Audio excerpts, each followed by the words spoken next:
그리고는 바가지를 가지고 바닷물을 퍼가지고 그 웅덩이에다 계속 채우고 있었어요. 그 고을에 사는 회의론 철학자가 지나가다가 아이에게 묻습니다. 야, 너 지금 뭐하고 있니? 그러니까 아이가 대답합니다. 예, 제가 이 바닷물이 그 양이 얼마나 되는지 바가지를 가지고 몇 바가지나 되는지 한번 돼보고 있습니다. 그렇게 얘기를 하니까 회의론 철학자가 야, 이 자식아, 쓸데없는 짓 하지 말라. 네가 바닷물을 그 바가지로 퍼가지고 된들 어느 세월에 그거 다 되고 그걸 다 풀 수 있는 줄 아느냐? 바가지만한 걸 가지고 어떻게 이 많은 바닷물을 다 판다고 하느냐? 그러니까 이 교회 학생이 그럼 아저씨는 그 바가지만 또 못한 머리를 가지고 하나님을 이러쿵저러쿵 합니까? 그 어리석은 짓입니다. 이 얘기가 있죠. 멍청하고도 똑똑한 사람, 똑똑하고도 멍청한 사람. 여러분, 이 바닷물 몇 리터나 되는지 아는 분 혹시 계세요? 과학책에 기록되어 있습니까? 물리책에 기록되어 있습니까? 아니면 지학이란 책에 기록되어 있습니까? 물론 사람들은 이렇게 얘기를 하죠. 오늘 비가 오는데 비가 전주는 몇 미리 정도 올 것이다. 아니면 군산은 몇 미리 정도 올 것이다. 아니면 저 평양은 몇 미리 정도 올 것이다. 근데 비가 왔어요. 그랬더니 기상청에서 모든 치구소에다가 이제 몇 미리 왔는가 보고하라. 그러니까 1시간에 20미리가 왔습니다. 제주도는 1시간에 100미리가 왔습니다. 그렇게 보고는 해요. 왜냐하면 그 조그마한 대롱에다가 온 비를 받아가지고 재보니까 나오잖아요. 그러나 제가 이 세상에 태어나서 지금까지 이번에 비가 전국적으로 몇 리터가 왔습니다라는 보고는 들어본 적이 없어요. 혹시 들어보셨어요? 이번에 전주 완산구에 내린 비가 몇 리터가 내렸다. 할 수 없는 거죠. 아니 우리 조그마한 지역의 또랑물도 모르는데 어떻게 알 수 있습니까? 오늘 제가 이 아직도라는 제목을 가지고 설교를 하려고 하는 것은 내용이 바닷물이 얼마나 되는지 모르는 게 문제가 아닙니다. 그건 자연스러운 거죠. 나만 모르는 게 다 몰라요. 저만 몰라요? 네? 우리 김현웅 권사님 알아요? 모르죠. 김 권사님 몰라? 정진 원장님 아세요? 이거 다 모르는 거예요. 그런데 오늘 제가 하려는 것은 창조 세계의 물이 바다가 몇 리터 이게 모르는 게 문제가 아니고 12제자들이 문제예요. 왜 문제냐면 예수님 부름받고 예수님을 따라다닌 지 몇 년이 됐는데 아직도 몰라요. 아직도. 자 여러분, 자 그럼 제자들만 문제입니까? 여러분 예수 믿은 지 몇 년 됐습니까? 모태신앙입니까? 직분 받은 지 얼마나 됐습니까? 그런데 주님이 보시기에 아직도 문제구나. 아직도 문제구나. 저는 오늘 이 본문을 통해서 그 단어 하나를 지금 유출을 해서 말씀을 드리려고 합니다. 자 그러면 문제의 발단, 왜 이 문제가 생겼는가? 오늘 성경에 제자들이 떡 가져오기를 잊었음에, 잊어버렸어요. 떡을 챙겼으면 좋은데. 그러면서 서로 얘기하기를 이 배에 떡이 하나밖에 없도다. 그리고 예수님이 그 얘기를 듣고 제자들이 서로 의논하기를 우리에게 떡이 없도다. 이 의논이란 말을 수군거렸다는 말로 이제 번역됐어요. 예수님 안 듣게 떡 하나가 없어, 떡이 없어, 하나밖에 없어, 도대체 오늘 또 어떻게 하지? 예수님이 떡 내놓으면 어떻게 하지? 자기들끼리 수군거려요. 자기들끼리 의논해요. 자기들끼리 염려, 자기들끼리 걱정하니까 예수께서 뭐라고 말했느냐 하면 너희가 어찌 떡이 없으므로 수군거리고 의논하고 염려하고 걱정하느냐. 그럼 떡이 100개 있으면 됩니까? 떡이 1000개 있으면 됩니까? 일반 사람들이야 그런다 치고 주님은 너희들은 그러면 안 돼. 그 얘기 제자들 다른 사람들은 몰라. 그런데 12제자는 그러면 안 돼. 그 말을 다시 바꾸면 세상 사람들은 그렇다 치고 일반인들은 그렇다 치고 예수 믿는 사람은 그러면 안 돼. 다른 교회는 그렇다고 치고 신시가지 예배당 그러면 안 돼. 신시가지 예배당의 모든 성도는 그렇다 치고 너는 그러면 안 돼. 너는 그러면 안 돼. 따라합시다. 너는 그러면 안 돼. 당신은 그러면 안 돼. 그 얘기예요. 지금 너는 그러면 안 돼요. 자, 그러면 어떻게 해야 될 건가? 제가 지난 주간에 국회의원 당선자 분이 이제 또 만났어요. 또 당선자 되는 분이 감사도 이렇게 했어요. 그런데 만나가지고 그 당선자가 이렇게 얘기를 해요. 이제 몇 사람에게 여러분들이 없었더라면 제가 이번에 국회의원에 떨어졌을 것입니다 라고 얘기를 해요. 당연한 얘기 아니에요? 우리에게 이제 감사하는 얘기예요. 권사님이 안 계셨으면, 당신이 안 계셨으면 안 찍어도 나 이번에 떨어졌습니다 이렇게 얘기를 하니까 그 옆에 그 부인이 같이 와가지고 당선자님, 말을 그렇게 하면 안 됩니다. 제가 수정을 하겠습니다. 이번에 제가 국회의원에 당선된 것은 여러분들이 있었기 때문에 당선되었습니다. 감사합니다. 이야, 이게 똑같은 말이거든요. 그런데 그 부인이 바로 수정하면서 제가 당선자의 말을 수정하겠습니다. 그 나선 거 아니에요. 부정사를 썼다는 거예요. 긍정어를 썼어요. 없었으면 하고 있었으면 다르죠. 이야, 자, 그래서 역시 그 의원의 배우는 마누라였구나. 나선 거 아니에요. 왜냐하면 긍정 언어를 써야 됩니다. 그 얘기예요. 당신이 있어서 내가 당선됐습니다. 당신이 안 찍어줬으면 내가 떨어졌습니다. 그건 같은 말인데 우리 세상 말로 다르고 다르다. 그래서 제가 하나 배웠어요. 여러분, 자, 옆 사람에게 한번 인사합시다. 권사님이 계셔서 우리가 있습니다. 긍정 언어거든요. 당신이 없었으면, 그러면 부정 언어거든요. 당신 때문에 못 살아. 부정 언어예요. 부정 언어. 의식이 그렇게 됐어요. 의식이 부정 언어를 자기는 모르죠. 그러니까 이걸 고쳐주더라. 고쳐줘. 이야, 멋있다. 보세요. 그러면 바꿉시다. 따라하세요. 우리가 떡 가져오기를 잊었으나 다행히 떡이 하나 있습니다. 이거 똑같은 말인데 달라요.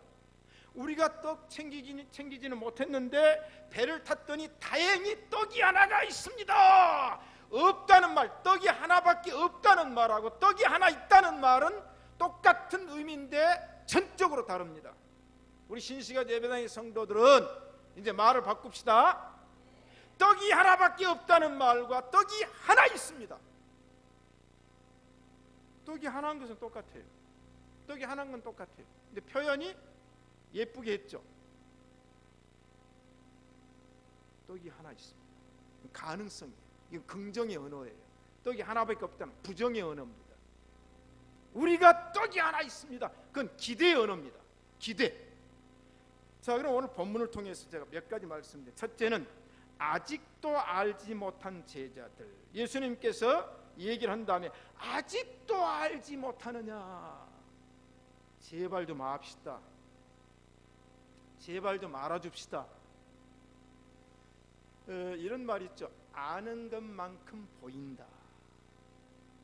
이번에 마틴 루터 500주년 갔는데 가신 분들 부류가 두 부류예요.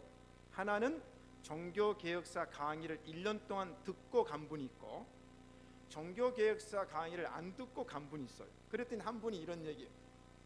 담임 목사님, 아는 것만큼 보인다고 하는데 이게 엄청난 차이가 납니다. 그 맞아요, 틀려요? 종교개혁사 강의를 들은 사람은 그냥 막 보여요. 그런데 하나도 모르니까 설명해 주지 않으면 잘 모르고 해줘도 잘 모르고, 그래서 그 현장에서 제게 그 얘기를 하더라고요. 저도 여행을 하는 사람입니다. 저는 습관적으로 어디를 가게 되면 리서치를 합니다. 스터디를 해요. 그 나라에 대해서, 그 도시에 대해서 정치, 문화, 사회, 경제, 예술, 철학, 종교 문제를 미리 다 제가 얻을 수 있는 정보를 다 얻습니다. 그러면 현지에 가면 현지 사람이 놀래요, 안 놀래요? 깜짝 놀라죠.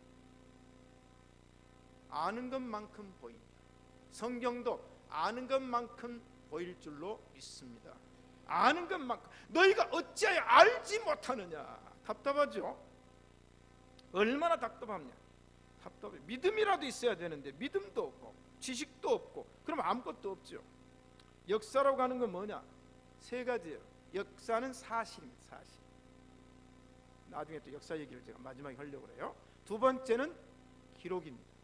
세 번째는 유물입니다. 역사는 세 가지가 갖춰져야 돼요. 나는 사건은 있죠. 사실은 있죠. 근데 기록이 없어. 그래서 일기를 쓰라고 말이에요. 그래서 자기 뭡니까? 회고록을 쓰는 거예요. 저도 메모를 뭐 다는 못하지만 중요한 사건은 제가 항상 노트북에다 메모를 해놓습니다. 왜? 그때 지나면 감정이 다르니까. 요새도 그걸 읽어보면 깜짝 놀래요. 왜? 그때 느낀 감정이 그대로 살아있거든요. 나중에 물론 기억을 해서 쓰기도 하겠지만은 그때 요점 정리는 다 해놔요. 몇십 페이지예요. 몇십 페이지. 왜? 그때마다 그 사건을 기록해놔요. 그 다음에 증거가 나오면 좋죠. 김승년 목사가 신시가 예배당에서 설교할 때 강단에 떠놓은 물이 있었는데 그 물에 컵과 받침이 있다. 그럼 이게 남으면 유물이 되는 거예요. 이번 독립기념관 갔다 오셨죠? 야, 그 대단합니다. 저도 처음 가봤는데 야, 그거 보고 나니까 민족 정신이 살아나고 거기 갔더니 야, 아는 것만큼 보인다. 여러분, 어찌하여 아직도 알지 못하느냐. 그럼 예수님께서 왜 이 얘기를 했는가? 19절에 내가 떡 5개를 5,000명에게 떼어줄 때에 몇 바구니를 거두었냐라고 질문을 해요. 얼마 전에 지금 예수님이 북부 지역에서 사역하고 있는 지금 내용이거든요. 얼마 전에 오병이어 기적을 행했어요.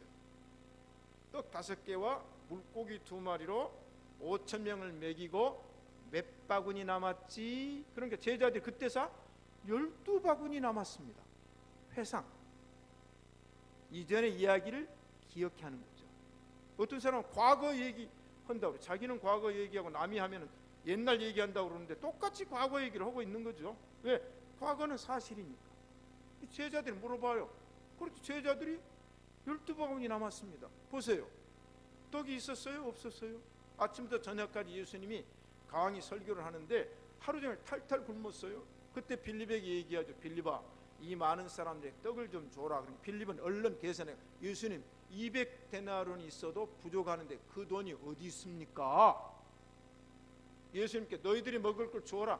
그러니까 안드레가 막 쫓아다니면서 회중 속에서 물고기 2마리, 떡 5개, 한 꼬마의 도시락을 가지고 와서 예수님, 여기 한 꼬마의 도시락이 있는데 보리떡 5개와 물고기 2마리가 있는데 이것이 이 많은 사람들에게 얼마나 되겠습니까? 사실적 얘기를 했는데 안드레조차도 머릿속에 계산을 하고 난 다음에 이것 갖고 누구 입에다 붙이냐는 거예요. 이건 한 꼬마가 점심으로 먹을 건데 이 떡이, 이 고기가 이 많은 사람들에게 얼마나 되겠습니까? 가져오기는 했는데 부정언어를 쓰는 거예요.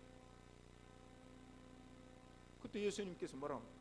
떡을 가지사 축사하시고 많은 사람들에게 떼어주라 하였더니 50씩 100씩 그룹을 지어 앉아서 예수님의 손에서 떡과 고기가 끊임없이 나갔더니 다 배불리 먹고, 거기 있는 사람이 다 배불리 먹고 남은 조각을 거두었더니 12광주리라. 예수님 사실입니다. 기록도 있습니다. 만나와 메추라기 나중에 얘기합니다. 두 번째는 뭐냐? 그러면 보리떡 7개 가지고 4,000명을 먹이고 몇 바구니 남았지? 그러니까 7바구니 남았습니다. 아니 엊그저께 얘기해요. 자, 여러분, 이건 사실적 기적이 일어났는데 그걸 체험하고도, 그걸 보고도 근심하고 염려하고 수군거리고, 이건 믿음이 아니에요. 믿음이라도 있어야 돼요. 그래서 예수님께서 마태복음 6장에 너희가 무엇을 먹을까, 무엇을 마실까, 무엇을 입을까 염려하지 말라. 이건 다 이방인들이 구하는 것이라. 믿음이 적은 자들아, 공중에 나는 새도 먹이고 입히시고 들에 피는 백합화도 먹이고 기르시고 오늘 있다가 아궁이에 들어갈 들풀도 하나님이 입히시고 기르시거든 하물며 너일까 보냐. 하물며 나라는 존재가 그런 존재. 그러니 떡이 없으므로 은은하지 말라. 떡이 없으므로 수군거리지 말라. 떡이 없으므로 회의하지 말라. 의심하지 말라. 그럼 미리 잘 챙겨야지. 챙기지는 않아놓고 수군거리고 의논하고 회의한들 떡이 나와요? 배 위에서 회의한들 떡이 나와요? 어디서 떡을 가져올 거예요? 믿음. 염려는 불신앙이요. 염려는 불신앙이요. 염려는 잡초요. 지금 주님이 함께 계십니다. 인간이 함께 계시면 유한한 사람이고 능력이 없으니까 뭐 말할 것도 없지만 지금 창조주 예수님, 조금 전에 기적을 베풀었던 예수님이 함께하고 있는데 수군거립니다. 안 돼, 못해. 믿음도 없지, 지식도 없지. 그럼 어떻게 하겠어요? 지식이 없으면 믿음이라도 있어야 돼. 믿음이 없으면 알기라도 해야 되는데 없잖아요. 제자들은 돈 계산에는 얼마나 빠른지 몰라요. 200데나리온 돈 있어도 그 돈이 없고 그 다음에 그 돈이 있다 한들 이 광야에서 어디서 떡을 구한단 말입니까? 말은 맞아요. 여러분 말 틀린 말 있어요? 맞잖아요. 그러나 여기에 뭐가 빠졌어요? 돈 계산, 숫자 계산은 정확히 했는데 믿음이 빠진 거예요. 돈 없습니다. 그러나 하나님은, 예수님은 하실 수 있습니다. 아, 그럼 예수님 마음이라도 기쁘지 않겠어요? 그러니까 돈 계산. 한 번은 예수님이 나사로 집에 가 앉아 있는데 마리아가, 한 여자가 복합을 가지고 와가지고 예수님이 식사하신 다음에 300데나리온 정도 가치가 된 복합, 1년 동안 일해가지고 임금을 모아야 구할 수 있는 그 향유 한 옥합을 가지고 와서 예수님 머리에다 딱 깨가지고는 기름이 촤르르 흐르는 거예요. 온 집에 향내가 진동을 하는 거예요. 여러분 지금 저는 향수를 안 뿌립니다만은 향수 뿌린 사람 옆에 앉았으면 향수 냄새 나요, 안 나요? 그것도 불란서 향수, 이태리 향수, 귀신, 코가 귀신인 사람 알아봐요, 못 알아봐요? 알아보지. 샤넬인지 뭔지 다 알아요. 옛날에 샤넬 24인가 그게 유명해가지고 저도 누가 사주기를 뿌렸더니 그거 뿌리지 말라고 그러더라고. 왜냐하면 목사가 그걸 뿌리고 다닌다고 또 못 뿌리게 해서 안 뿌리는 거예요. 근데 우리 애들이 향수를 사다 줘요. 사다 줘, 우리 집에 있어요. 그래가지고 그거 이제 뚜껑 열어가지고 집에 향내 나라고 하는 거예요. 여러분 향유 한 옥합을 예수님 머리에다 깨놓았으니 온 집에 향유 냄새가 가득하더라고 그랬어요. 자, 이거 은혜스러운 일입니까 아닙니까? 은혜스러운 일이죠. 왜? 전 재산인 건데. 그런데 제자들이 딱 계산해내는 거예요. 여기 성경에 유다만 말했다고 하는 이야기가 있고 다 했다는 얘기가 있어요. 그 집에 앉은 사람들이 다들 왜 이 값비싼 향유를 허비하느냐. 예수님 평소에 남 구제하라, 남 도우라고 했는데 차라리 그것을 300데나리온에 팔아가지고 가난한 자들에게 구제하였으면 좋았으리라. 이 말 틀려요, 맞아요? 맞지요. 교회는 빈부에 처할 줄도 알고 이게 이 모든 상황에 적응할 수가 있어야 됩니다. 저도 선교사를 한 사람이에요. 그러나 모든 선교의 작전을 위해서는 최첨단을 부르짖는 사람입니다. 최첨단. 그래서 팩스도 맨 먼저 놓고 컴퓨터도 유럽에서 두 번째 제가 먼저 샀죠. 우리 교회에서 10,000유로 주고 컴퓨터에다가 프린터에다가 그때 트라이젠 286입니까? 그때 앱슨 프린터 완전히 A3까지 가고 그 다음에 뻥뻥뻥 뚫어준 것 전부 스티커 넣으면 그냥 그것이 수천 장 수만 장이 복사돼. 그때는 찌 수백 개 수천 개 봉투를 보내야 되는데 일일이 쓰니까 교회에서 다 장만해줬어. 왜? 선교는 최첨단을 가야 돼. 그 부르짖은 사람이에요. 그래야 됩니까? 아이고 지금 그걸 왜 삽니까? 그러면 속 터진 거예요. 복장 터지는 거예요. 우리가 하나님 나라를 위해서 해야 되죠. 300대는 팔아가지고 가난하고 구제하는 거 말이 틀린 거 아니에요. 그런데 예수님의 뜻이 무언가를 알아요. 예수님의 생애가 어떤가를 알아야 돼요. 예수님 지금 십자가를 앞에 두고 있고 죽음을 앞에 두고 있어요. 그럼 예수님이 향유를 부은 것이 뭐라고 했어요? 이 여자가 한 일은 나의 장례를 예비하였느니라 잘하였도다. 잘하였도다. 잘못된 일 아니에요. 세상적인 계산은 잘못될 수 있죠. 비난거리가 될 수 있고 비판거리가 될 수 있죠. 그러나 주님에게는 잘한 일이에요. 그러면서 뭐라고 말했어요? 이 여자가 행한 일은 복음이 전파되는 곳에서 말하리라. 가난한 자는 내가 올 때까지 이 세상에 함께 있다. 세상은 빈부가 섞여 사는 것이 성경이에요. 가난의 문제 주님 오실 때까지 해결 못하는 게 경제입니다. 상대적 빈곤으로 계속 상향되게 돼 있어요. 아셨어요? 옛날에 못 먹을 때는 보리떡 하나지만 잘 사는 나라에는 햄버거 하나가 문제예요. 상대적 경제로. 이거 그래서 공산사회주의가 잘못된 게 뭐냐면 상대적 경제론을 모르고 절대화를 시키니까 잘못된 거예요. 여러분, 아직도 알지 못하느냐? 아직도 알지 못하느냐? 우리는 하나님의 뜻과 성경의 뜻을 알아야 될 줄로 믿습니다. 두 번째, 아직도 깨닫지 못한 제자들.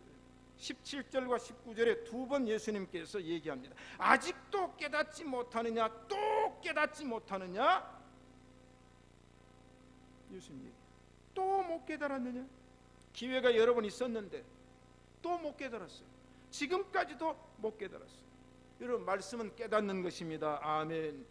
말씀이 문자로 기록되어 있지만 이 문자 속에 기록되어 있는 하나님의 신비한 뜻을 말씀을 통해서 깨달아야 될 줄로 믿습니다. 주의 말씀을 열무로 우둔한 자에게 비추어 깨닫게 하나이다. 이게 성령의 조명이라. 조명. 문자는 읽는데 영적으로 못 깨닫는 것은요, 눈으로는 읽는데 못 깨달아요. 왜? 비춰주질 않으니까. 성령의 조명. 그 다음에 주의 말씀을 열무로 그 넓이와 길이와 높이와 깊이가 어떠함을 깨달아 하나님의 충만함을 알게 되고 하나님이 충만하게 하시기를 구하노라. 아멘. 말씀이. 두 번째는 믿음이 깨우침이죠. 우리 믿음이 어떻게 해서 일어나는가? 알고 깨달아야 생기는 거예요. 요한복음 10장에 내가 행하거든 나를 믿지 아니할지라도 그 일은 믿으라. 나는 유대인들이 초림 예수를 안 믿어줘요. 인정 안 해줍니다.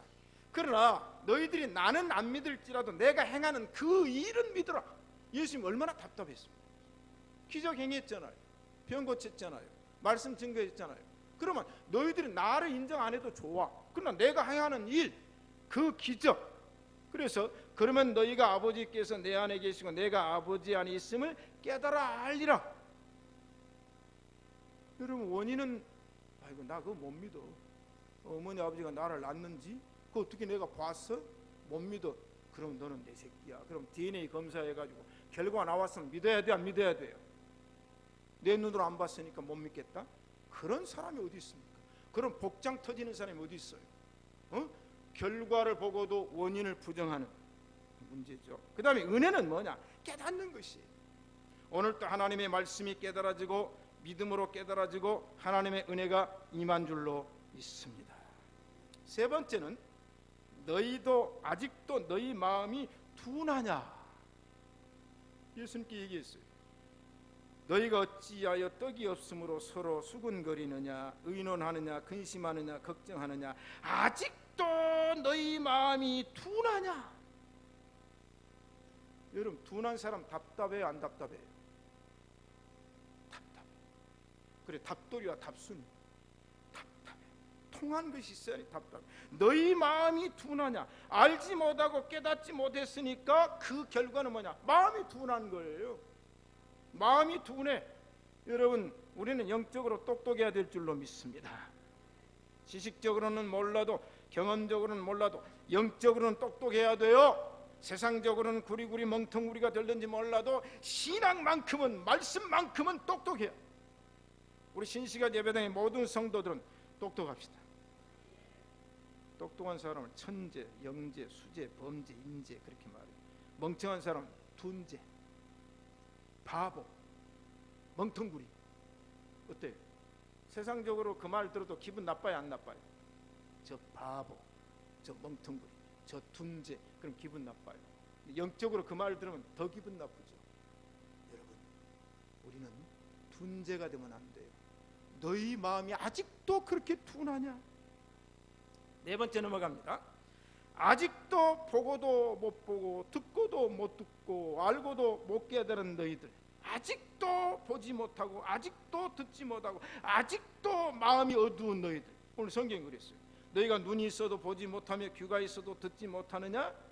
너희가 듣기는 들어도 깨닫지 못할 것이요 보기는 보아도 알지 못하리라. 이게 심각하네요. 지금 제 육성이 들립니까 안 들립니까? 들리죠? 오늘 이쪽 스피커가 문제가 생기고 목소리가 커져요. 이게 부드러우면 제가 목소리가 낮아지는데 목소리가 이제 커져요. 그런데 여러분 들려요 안 들려요? 육성이 들리죠? 근데 들렸으면 영적으로 말씀으로 들려야 되는데 아이고 목사 소리만 빽빽 질러쌌고 뭐 저렇게 자신 있다고. 그거 뭐냐? 육성은 들려서 내 귀가 크게 들려오는데 마음으로 들려, 영으로 들려야 돼요. 여러분 제가 보여요 안 보여요? 보이죠? 저 안경 꼈죠? 자 그럼 지금 제가 어떻게 됐어요? 안경 벗었죠? 제 사실에 대한 사물이 여러분에게 보입니다. 목사님 오늘 너무 멋있어 그렇게 얘기해야 좋겠습니까? 아이고 오늘따라 목사가 왜 저렇게 생겼어? 뭐냐면 보여요. 근데 보이는 것이 바꿔져야 돼요. 자 여러분 오늘 마음이 열렸습니까 안 열렸습니까? 오늘 무슨 시간이에요? 예배 시간이죠. 자 찬양 들을 때 은혜가 됐어요 안 됐어요? 오늘 찬양대들만 됐다고 말해. 우리 일반 성도 오늘 찬양 좋았어요 안 좋았어요?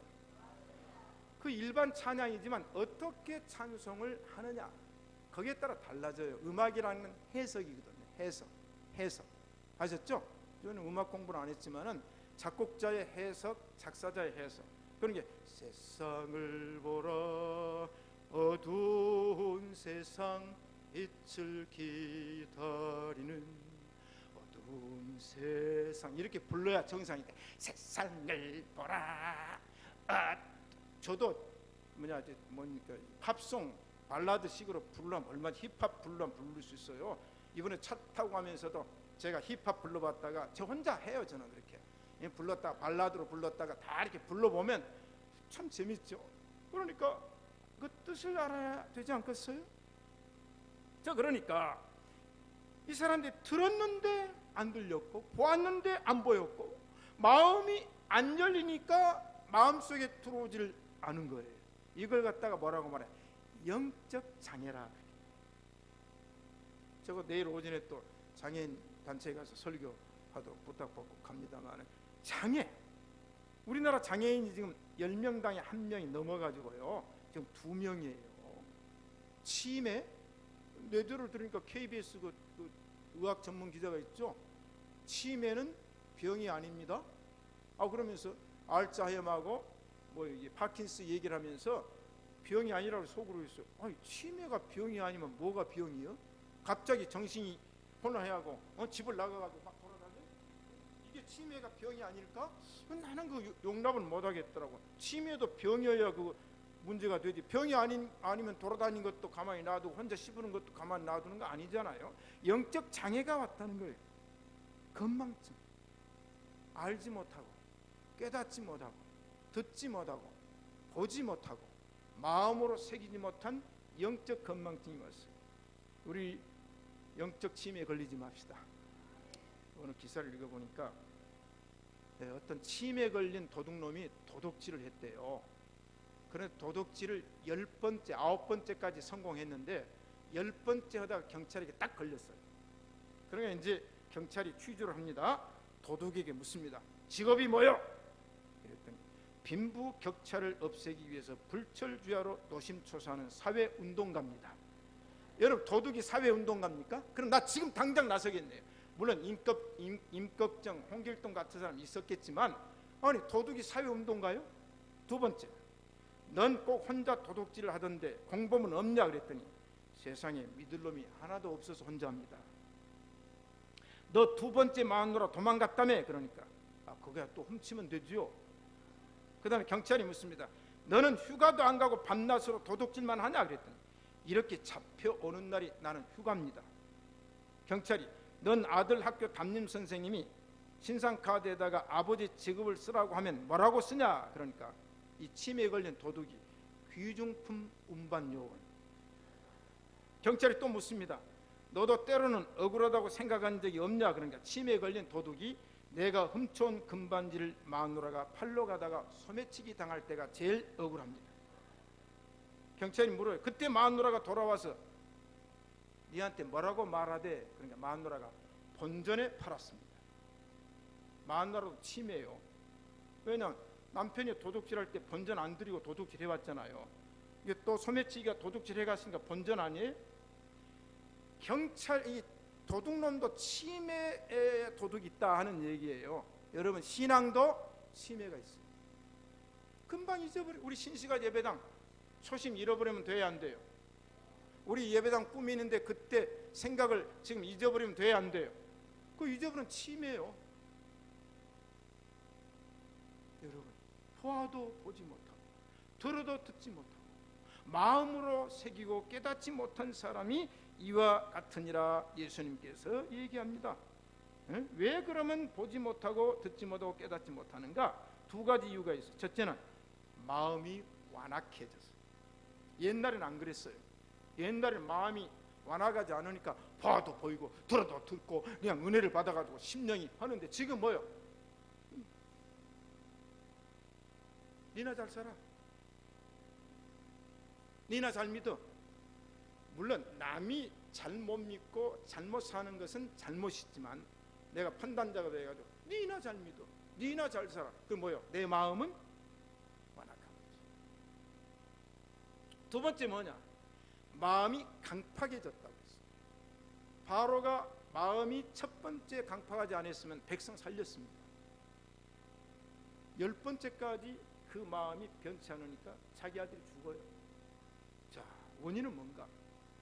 우리는 마음이 완악하거나 강팍하지 말기를 축복합니다. 자, 그 다음에 다섯 번째, 아직도 기억지 못하느냐 그랬어요. 예수님께서 아직도 기억지 못하느냐. 8장 17절 아직도 알지 못하며 깨닫지 못하면 너희 마음이 둔하냐. 보고도 듣지 못하며 듣고도 듣지 못하냐. 또 기억지 못하느냐. 기억지 못하느냐. 엊그저께 일이에요. 10년 전 일이 아니에요. 100년 전 일이 아니에요. 100년 전 일이라도 기억을 해야죠. 왜 기억해야 됩니까? 예수님께서 이 얘기를 해요. 너희들은 이스라엘 백성이 애굽에서 430년 동안 종로로 타다가 출애굽을 해서 광야에서 행한 일을 기억하라. 모세가 이스라엘 백성들에게 또 얘기합니다. 너희들이 애굽에서 고난했던 일을 기억하고 광야에서 고생했던 일을 기억해라. 기억, 이건 역사입니다. 기억은 역사예요. 여러분 머릿속에 기억이 되어 있습니까? 안 되어 있습니까? 기억되어 있죠. 또 기억지 못하느냐? 아직도 기억지 못하느냐? 이게 문제죠. 예수님이 얼마나 답답했을까? 저는 성경을 이번에도 하면서 예수님 복장 터졌겠네. 예수님 속이 터졌겠네. 예수님이 간이 다 녹았겠네. 이렇게 답답한 제자들, 둔한 제자들. 그 사람들이 학식적으로 주님이 말한 게 아니에요. 예수님이 어부를 불렀어요. 무식한 사람 불렀어요. 없는 사람 불렀어요. 예수님 그거 다 알고 계세요. 그러나 주님을 따라다녔으면, 주님을 1년, 2년, 3년 따라다녔으면 눈치라도 있어야 될 거 아닌가. 근데 눈치도 없지. 그 얘기예요. 그러니까 묻는 거예요. 4,000명 몇 명? 5,000명 얼마 남았냐? 그게 뭔가? 역사의식의 부재입니다. 이 고상한 말을 제가 쓴다고 생각하지 마세요. 역사는 사실이에요. 역사는 사건이에요. 역사는 기록이에요. 역사는 유물이에요. 어떤 사람은 기록이 없을 수도 있죠. 왜? 내가 유명하지 않으니까. 유물이 없을 수도 있어요. 그거 중요하게 생각을 안 했으니까. 여러분 가정을 해볼까요? 여러분 자손 중에 앞으로 50년 후에 이 나라 대통령이 나올 것이며, 앞으로 50년 후에 유엔 사무총장이 나올 것이며, 이 나라 50년 후에 작가 중에 이번에 한강 작가처럼 채식주의자 같은 책을 써가지고, 제가 이제 책 사가지고 이제 오늘부터 읽기 시작합니다. 근데 그 책이요, 2000년 그때 나온 책이에요. 그 동안에는 그냥 아버지가 광주 사람 아닙니까? 아버지 한성원이라고 문단이 있는 사람인데 그 아버지가 그랬더라고. 나보다 내 자식이 좀 똑똑했고 내 자식이 좀 잘 됐으면 좋겠다. 근데 그 뜻이 이루어졌어요. 그 아버지도 훌륭한 분이에요. 그런데 이 한강이라는 사람이 여러 작품을 썼어요. 썼는데 그동안에 그냥 한국에 출판이 됐는데 이번에 왜 그렇게 됐어요? 영국 옥스퍼드 출신 20대에 공부하는 이 여자가 한국 문학을 접하고 싶은 마음이 어느 날 충동적으로 생겼어요.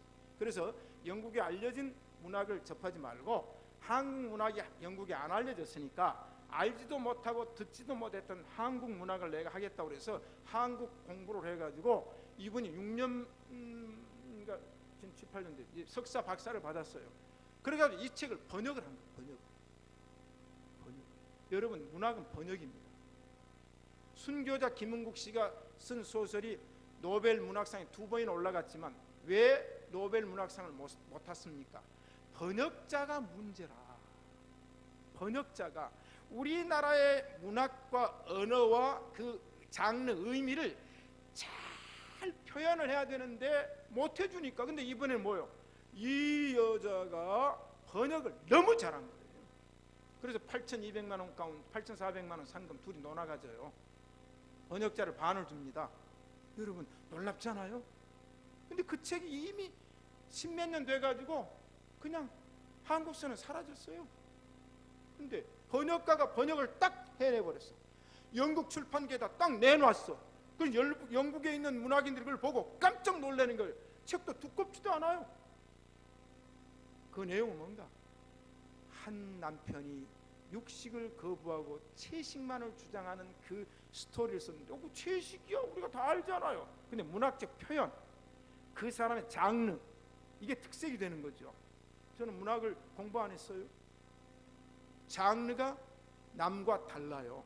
그 사람의 표현이 남과 달라요. 이야, 그래서 제가 라디오 나오자마자 이 책을 바로 사야 돼요. 절판이 돼버렸어요. 한순간에 책이 다 절판이 돼가지고 그 다음에 수상 소감과 수상 기사를 다시 써가지고 냈더라고요. 처음에 뭐요? 남편이 채식을 시작했을 때 나는 의아하게 생각했다. 그렇게 시작이 되는 거예요. 남편, 아내가 이제 내 남편 채식 시작할 때 나는 의아하게 생각했다. 그걸로 딱 스토리가 진행되는데 놀라운 거예요. 역사의식이라는 게 뭐냐? 여러분의 50년 후에 내 아들이 대통령 된다고 확실히 있으면은 그 아들 베넷저고리부터 그 아이 이유식 하는 젖병부터 시작해서 그 아이가 탔던 유모차, 그 애가 탔던 거 다 모아요, 안 모아요? 모으죠. 그런데 내 집안에서 그런 애가 나올까? 에이, 나와 그 꿈깨야 돼. 쓸데없는 생각. 오늘 또 밥 먹고 날이 더워가지고 정신이 혼미해가지고 그런 생각한다고. 그러니까 치부해버리는 거예요. 근데 50년 후에 내 아들이 내 손자가 대통령이 됐네요. 그때 이제 찾으려니까 없어져 버렸어요. 제가 이 아주 너무 그 어마어마한 얘기를 하니까 역사의식이 단순합니다. 역사라는 건 단순해요. 아셨죠? 제자들에게 뭐가 없었냐? 역사의식이에요. 역사의식. 그래서 성경 읽어보면 하나님께서 성경 기록자들에게 기록하라. 두 번째, 기억하라. 두 가지가 나옵니다. 기록해라. 하나님도 직접 기록했어요. 모세가 모세 오경을 기록했어요. 아말렉과의 전쟁에서 승리한 이야기를 모세에게 기록해라. 그래서 후손들이 이 이야기를 읽고 아말렉과의 전쟁은 사람이 승리한 것이 아니라 하나님이 이기게 했다는 것을 기억하도록 해라. 다윗의 전쟁 이야기 사실입니다. 그걸 기록했어요. 역사의식이 대단한 학문적인 용어가 아닙니다. 우리 신시가 예배당의 성도들은 우리가 하나님의 말씀을 알고 깨닫고 기억하고 듣고 보고 새기면서 기억하여 하나님의 나라를 이루어 나가야 될 줄로 믿습니다. 복음서가 기록된 거예요. 요한계시록이 왜 기록됐어요?